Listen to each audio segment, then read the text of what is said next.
Bon alors bonsoir à tous.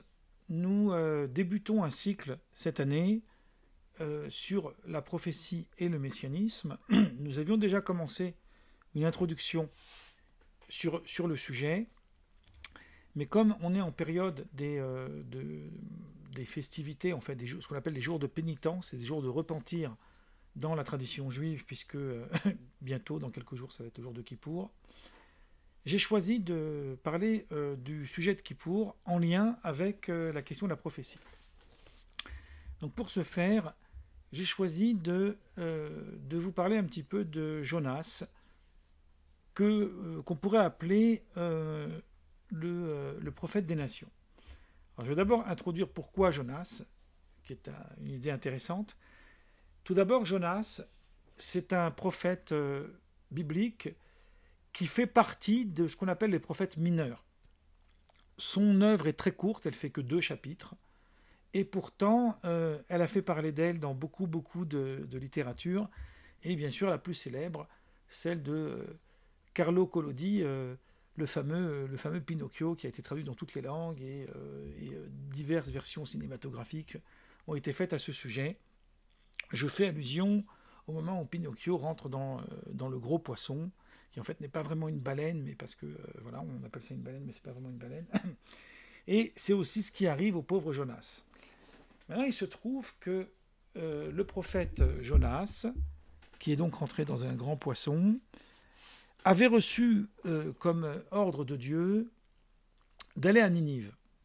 Ninive, c'est une très grande cité païenne, donc ce n'est pas du tout une cité juive, et Jonas s'y refuse. Il refuse d'aller à Ninive contre l'injonction divine, et donc il va essayer de fuir. Et il va se retrouver dans un bateau. J'arrête là le récit, parce que je vais y revenir un tout petit peu plus loin, pour dire ceci. Quel est le but de la mission qui était donnée à Jonas pour d'aller à Ninive? Son but, c'est de motiver, on pourrait dire, les Ninivites de se repentir. Or, il se trouve, et c'est là que ça devient intéressant pour nous, que dans la liturgie de Kippour, le jour de Kippour, qui est quand même la journée la plus importante du judaïsme, on va lire le matin, en fait, on lit la Torah, le passage relatif à Kippour, et puis après, l'usage, c'est de lire un chapitre des prophètes, ce qu'on appelle la Haftara, ça s'appelle comme ça en hébreu. Ça ressemble un petit peu étrangement à la messe, où il y a toujours un passage à lire. Et étrangement, ce qu'on va lire à Kippour, c'est le livre de Jonas. Donc qu'est-ce que ça veut dire? Donc, en quoi le livre de Jonas est important?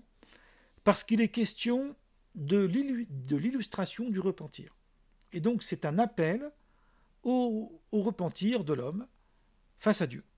Donc il est extrêmement intéressant de voir qu'on n'a pas choisi un texte qui parle du repentir, parce qu'il y en a d'autres dans la Bible, d'une manière générale. On a choisi précisément un texte où il n'est pas question du repentir d'Israël, mais il est question du repentir des nations. Et donc c'est, de mon point de vue, une manière d'universaliser le concept de Kippour, qui, contrairement aux idées reçues, ça j'en ai parlé plein de fois, n'est pas le jour du grand pardon, même si on en a fait un film, mais c'est le jour de l'expiation. Le pardon est une chose, l'expiation en est une autre. Pour vous donner un exemple, si je suis chez un ami, et sans faire exprès, je casse un objet de valeur, et que je demande pardon pour mon action, le propriétaire de l'objet, mon ami, va me pardonner, j'imagine, mais l'objet ne sera pas réparé. Donc la réparation, c'est une deuxième étape.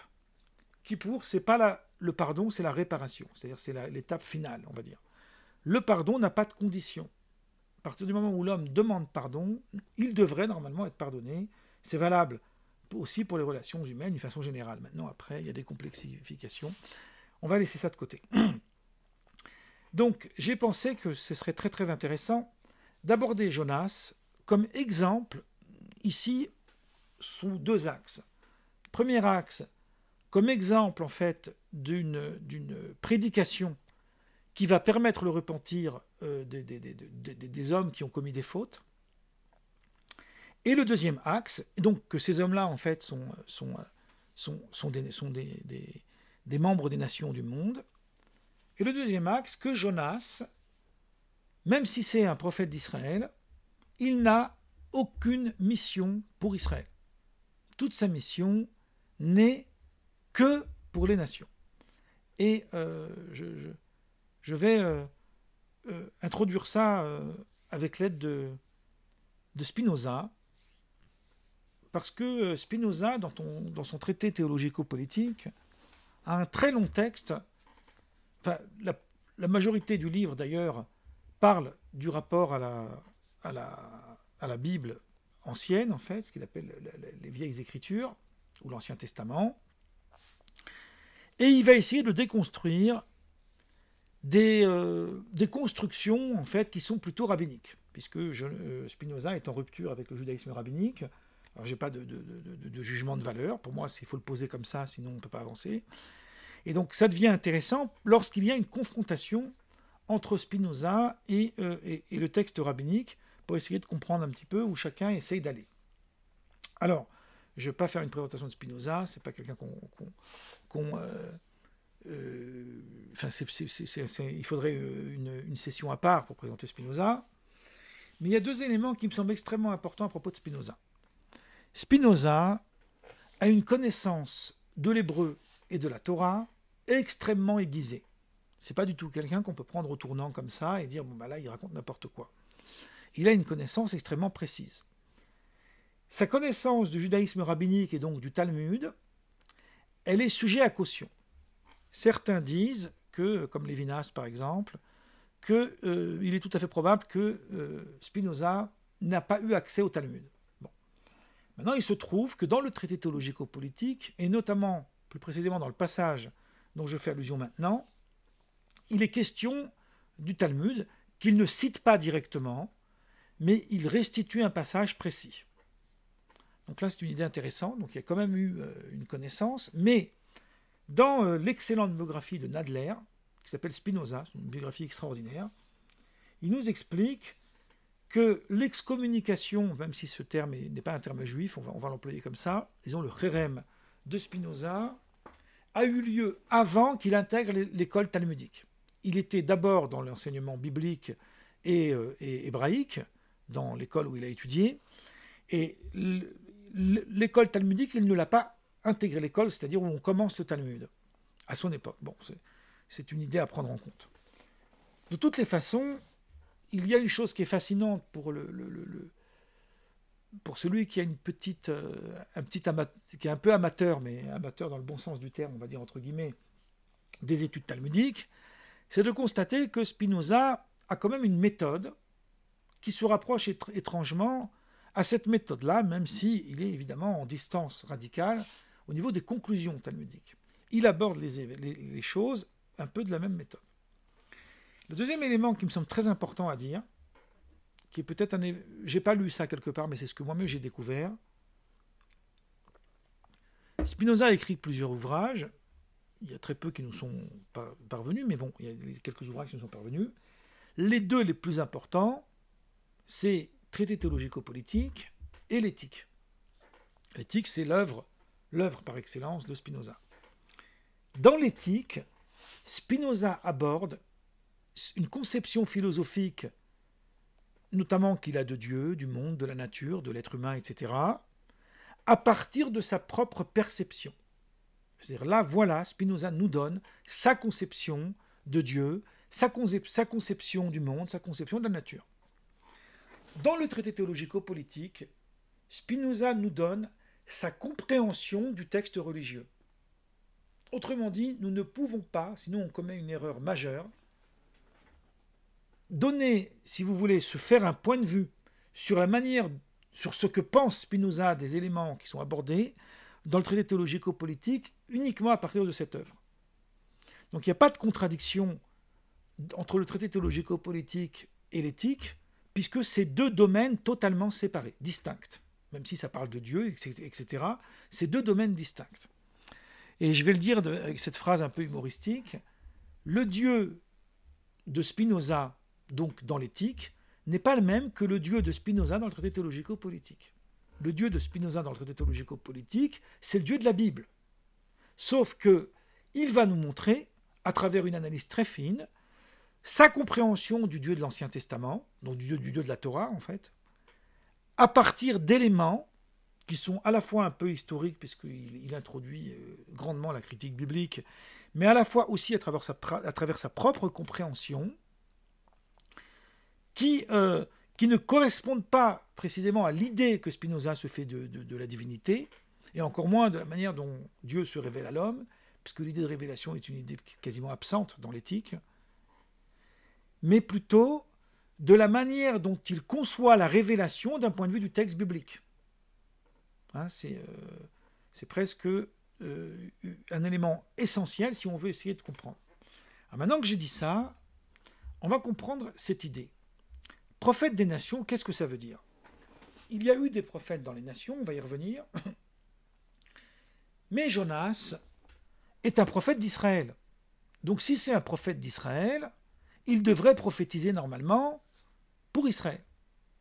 Alors là, il se trouve que Jonas n'a aucun élément, n'a aucune mission concernant Israël à proprement parler.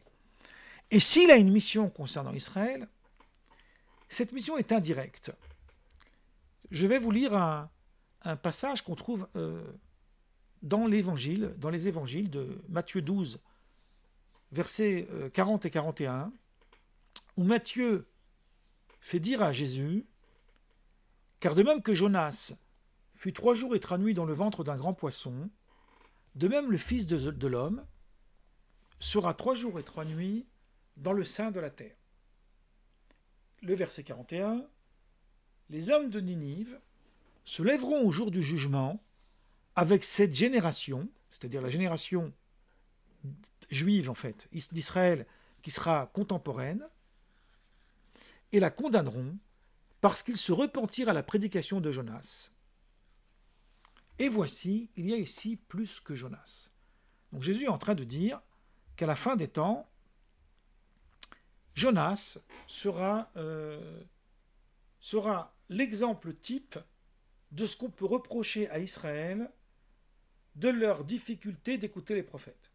Vous savez, il suffit de lire un petit peu les livres bibliques pour constater que le peuple hébreu est un peuple rebelle, qui n'écoute rien à ce qu'on lui dit, et que les prophètes sont sans cesse là pour les réprimander. C'est d'ailleurs leur propre mission. Leur mission, c'est de réprimander le peuple. Ils vont réprimander le peuple sans arrêt, et le peuple va très peu écouter les paroles prophétiques. Donc ce que va faire en fait Dieu, il va envoyer Jonas à Ninive, pour que Ninive soit l'archétype, en fait, soit le modèle de la soumission aux prophètes. Voilà en gros ce que ça veut dire, cette mission qui a été donnée à Jonas. Ça veut dire que cette mission ne concerne pas Israël, mais indirectement, elle est liée à Israël, puisqu'elle a pour vocation à donner l'exemple. Or, il se trouve, et une fois n'est pas coutume, c'est même très très fréquent dans les évangiles, que le Talmud de Jérusalem, dans le traité Sanhédrin, il fait exactement la même interprétation que Jésus. Et il se pose une autre question, enfin il le fait autrement, mais il dit la même chose. Il dit, si Jonas a refusé d'aller à Ninive, c'est pour ne pas que le repentir des Ninivites porte accusation contre Israël de ne pas se repentir à l'appel de Dieu. On a d'autres exemples qui définissent cette idée. Je ne pourrais pas les aborder maintenant, mais à d'autres lectures, on abordera d'autres exemples. Donc il y a une sorte de paradoxe chez Jonas. D'un côté, Jonas est condamné et condamnable. D'ailleurs, Dieu l'oblige à aller à Ninive, parce qu'il refuse d'aller à Ninive. Et d'un autre côté, Jonas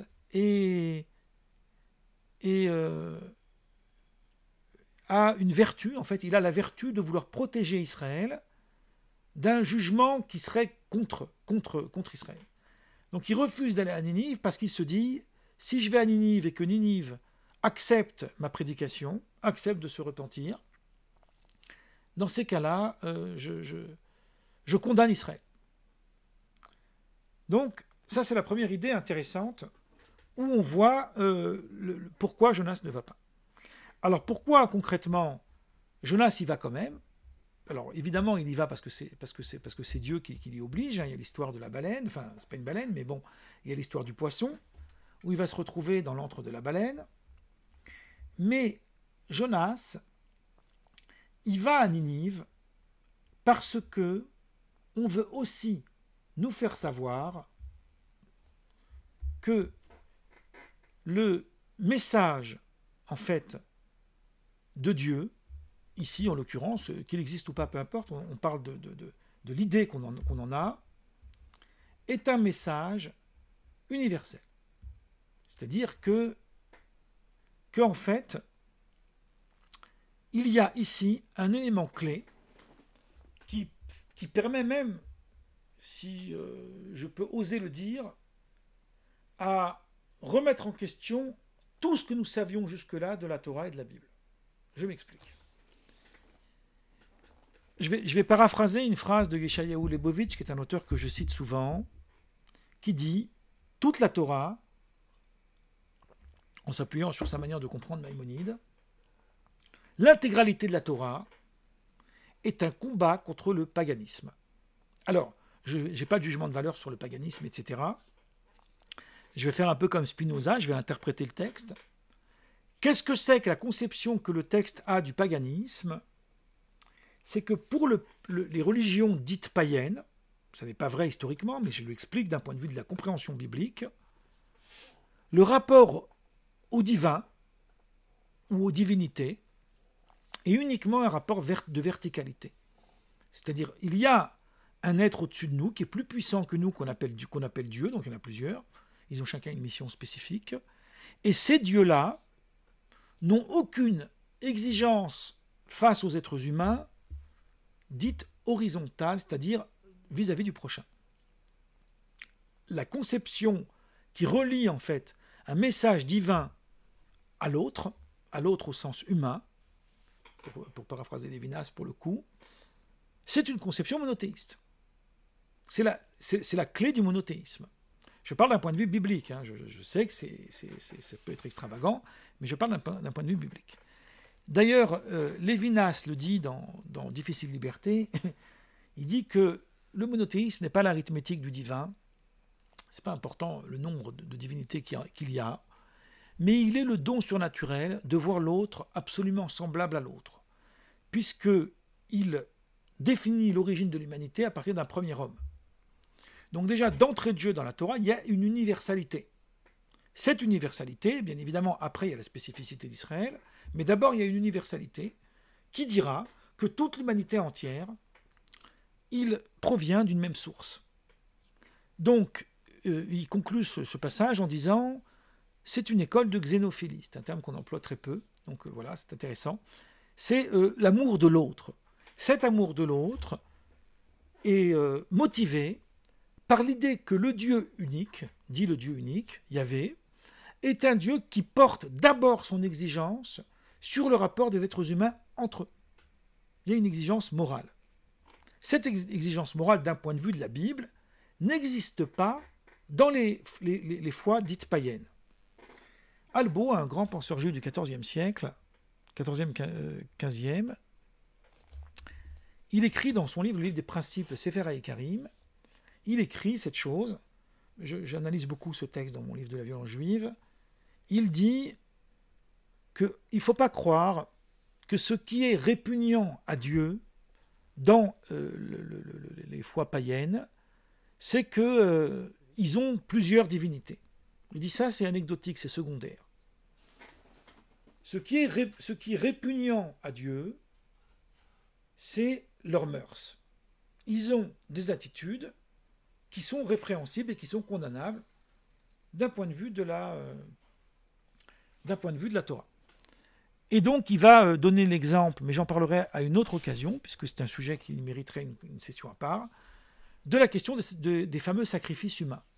Puisque dans le Deutéronome, vous avez un verset qui vous dit que le rejet du paganisme, le rejet des autres foi, c'est parce qu'ils ont sacrifié leurs propres enfants sur l'autel à leur divinité.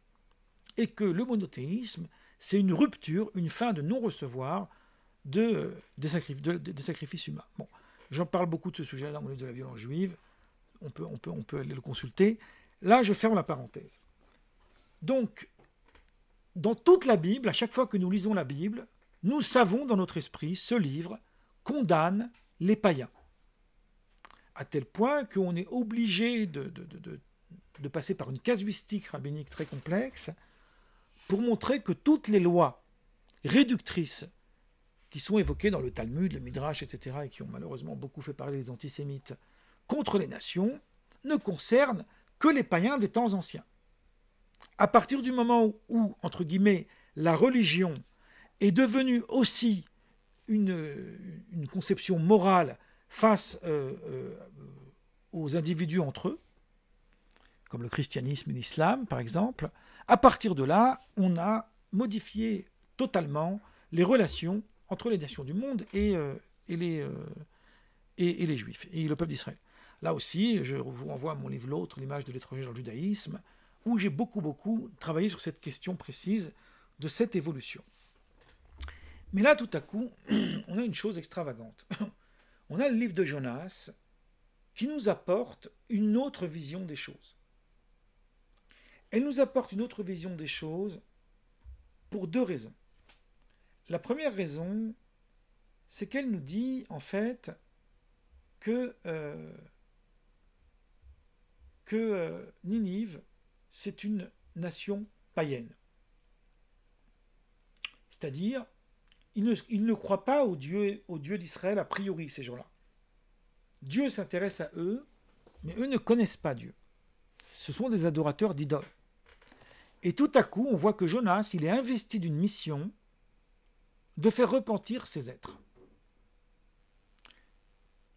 Mais il y a encore autre chose qui me semble extrêmement intéressant. On n'a pas le temps maintenant de prendre le texte et pour le décortiquer mot à mot. Mais c'est passionnant quand on lit ce petit texte qui est très court.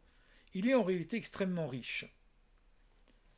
Rappelez-vous, Jonas refuse d'aller à Ninive. Donc il se sauve, il prend un bateau pour se sauver. Et là, tout à coup, Dieu s'énerve, il fait tomber une tornade, une tempête, le bateau va bientôt chavirer. Et là, le texte nous dit un truc, mon souvenir ne me permet pas de trouver une telle formulation aussi forte ailleurs dans la Bible que dans le livre de Jonas. Qu'est-ce qu'il nous dit ? Il nous dit que les gens ont peur de la colère des dieux, puisque ce sont des païens, donc ils vont tous prier leur propre Dieu. Ça devient une sorte de synagogue, de temple universel, où chacun va prier son propre Dieu pour que Dieu les sauve. Il ne va pas prier que pour lui-même, il va prier pour tous les gens du bateau. Et on va s'apercevoir que, alors que les religions sont sujets à faire des guerres, là ils sont capables, entre eux, de s'accepter avec leurs différences. Et mieux encore, lorsque Jonas va leur dire, presque littéralement, cessez de prier, c'est pas la peine que vous priez à vos dieux, non pas parce que vos dieux ne vous écoutent pas puisqu'ils n'existent pas, mais parce que c'est moi le fautif. Parce que le Dieu Yahvé, il a voulu que j'aille à Ninive et moi j'ai refusé d'y aller. Donc si vous voulez que le calme revienne, jetez-moi à la mer. Et là, les gens du bateau refusent de jeter Jonas à la mer. Pour eux, c'est moralement inadmissible de faire de commettre un tel crime. Ils comprennent qu'il est responsable, mais ils refusent de le jeter à la mer. Il va devoir insister lourdement. Donc le texte décrit ce détail, qui est quand même un détail magnifique. Il va devoir insister lourdement pour que les gens de Ninive, finalement, renoncent, pour que les gens du bateau, finalement, acceptent de jeter Jonas à la mer. Et c'est là qu'il va se faire avaler par le poisson. Et puis ensuite, il va se repentir. Voilà, ça commence par Jonas, le repentir. Charité bien ordonnée commence par soi-même. Et il va être délivré, en fait, du poisson pour qu'ensuite, il puisse aller à Ninive. Et là, le texte est très court. Il va arriver à Ninive. On va lui demander qu'est-ce qu'il fait là. Il va y raconter. Je suis venu ici parce que je suis venu à l'appel de Dieu pour que vous vous repentissez. Et les gens de Ninive vont accepter le repentir. Et cet exemple clé, en fait, va être l'archétype, l'exemple du repentir d'Israël qu'on va lire dans le jour le plus important de l'année, qui est le jour de Kippour. Donc il y a ici une portée éminemment universelle dans le message de Ninive, dans ce que Jonas nous apporte. Alors j'avais parlé au début de Spinoza, je vais quand même conclure avec ça. Spinoza écrit donc, à propos de Jonas, presque quelque chose de similaire. Il dit « L'histoire de Jonas nous apprend encore fort clairement que ce n'est pas seulement aux Juifs, mais à tous les peuples que Dieu est propice, qu'il est miséricordieux, indulgent, plein de bonté pour tous les hommes, et se repent même du mal qu'il leur a fait. J'avais résolu, dit Jonas, de m'enfuir à Tarse, parce que je savais, par les paroles de Moïse, que vous êtes un Dieu propice, miséricordieux, etc. Et que vous ne pardonneriez, et que vous pardonneriez aux Ninivites. Il est bien établi, je continue de lire Spinoza, que Dieu est également bon et miséricordieux pour tous les hommes, et que la mission des prophètes, donc c'est sa manière de comprendre la Bible, fut moins de donner à leur patrie des lois particulières que d'enseigner aux hommes la véritable vertu. Il s'ensuit que toute nation a eu ses prophètes et que le don de prophétie ne fut point propre à la nation juive. Je vais citer un texte de Maïmonide qui corrobore ce que dit ici Spinoza. Deux textes, et puis après je vais conclure, enfin je m'arrêterai là. Maïmonide nous dit « Ce n'est pas seulement la tribu de Lévi qui a été consacrée pour Dieu, mais tout individu de toutes les nations du monde qui investit son esprit et aspire par lui-même à se séparer et se tenir devant l'Éternel pour le servir et lui rendre un culte. Ainsi, quiconque se conduit avec droiture, tel que Dieu l'a conçu, et se retire des contingences, cet individu est alors sanctifié dans le Saint des Saints. L'Éternel sera alors sa part et son héritage pour toute éternité.